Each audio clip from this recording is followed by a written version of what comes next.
free world here. I believe it's 3 planes spraying over Wichita right now. I caught one. There's another one here, just crisscross. Here, look. It's here.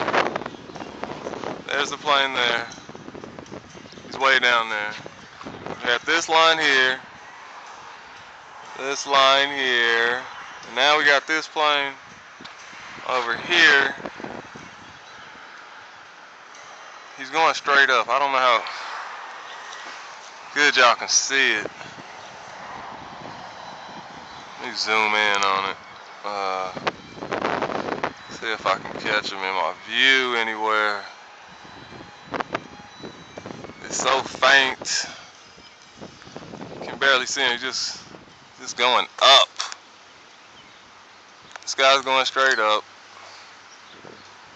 Trying to fucking find him for you. Oh, look, there you go, right there.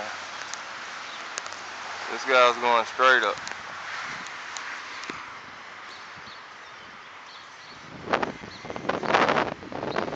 Pretty good. Oh, there he goes.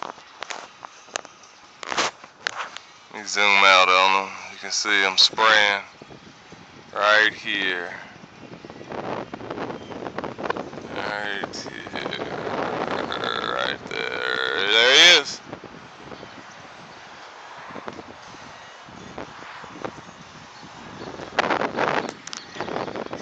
So just clear skies, and I got these stupid squiggly lines all over here turning into this haze. Probably be cloudy by 3 o'clock. It's noon now. A little bit after noon. Pretty sure I just documented 3 planes spraying over the city and together. That's all I have to say for now. I'll give it to y'all a little bit later.